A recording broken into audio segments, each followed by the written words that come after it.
Well, in a surprise turn of events, Netflix had released the Cloverfield Paradox. While watching the game on Sunday for the Super Bowl, they had released a trailer for Cloverfield 3, which I was kind of expecting. Then they said that it was going to be on Netflix. I was like, okay, I kind of heard some rumors about that. And they're like, oh, it's going to be on tonight after the game. I was like, well, dang, that is a big surprise and very risky for Netflix to do that. But this is a third Cloverfield movie called Cloverfield Paradox. We had recently had rumors that it was going to be called God Particle, and this is about a team that goes into space to try to find energy for Earth because they had lost all energy, and they run into different paradoxes that had released this monster from the very first film in 2008, 2009, and then the 10 Cloverfield Lane movie. So it kind of talks about how the monster came to be and what released it and such, and you had these different paradoxes and different things like that. And I was very interested in this movie from the trailer, and just because it's a surprise movie.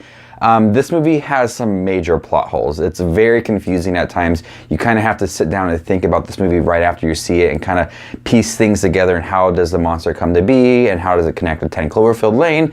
There's a lot of plot holes, and it deals a lot with different paradoxes. And when any movie deals with paradoxes and different alternate universes, it gets confusing right then and there, because you have all these different people that also have a alternate reality. It's confusing, but I feel like this movie definitely does a job at confusing you multiple times in this movie, because they have different characters from different paradoxes that are meeting other people in other paradoxes.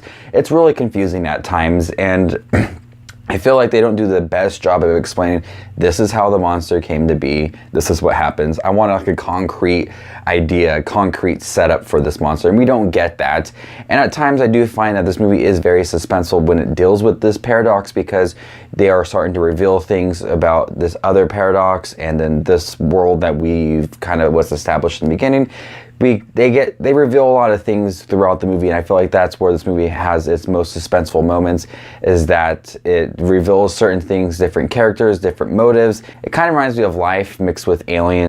When watching the Cloverfield Paradox, I saw a lot of similarities between this and Life from last year, and even Alien at times too.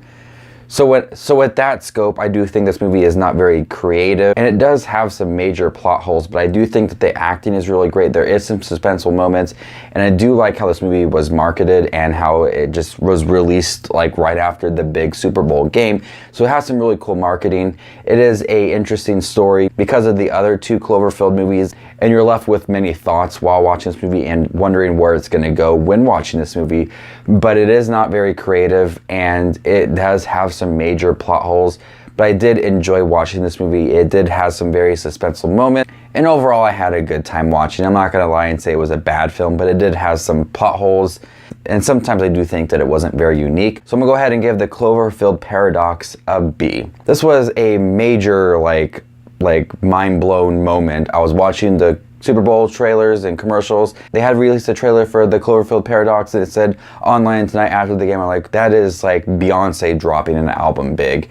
And so it's a very smart move, and I think that movies should just do this a lot more often, because it's a great surprise. Because I was like, okay, the game's gonna be over, and then I'm gonna clean up and go to bed soon, and then they had the movie. I'm like, well, I guess I'm gonna stay up and watch it and review it for you guys. So check out the Cloverfield Paradox. If you guys like the previous two, I think you guys will like this. It's on Netflix now. It's streaming right now, so go ahead and watch it. You guys are the best. As always, stay tuned for a ranking video where I'll rank all three of the Cloverfield movies from worst to best. You guys are the best as always. This is Just Watch Movies, and you guys stay classy, YouTube.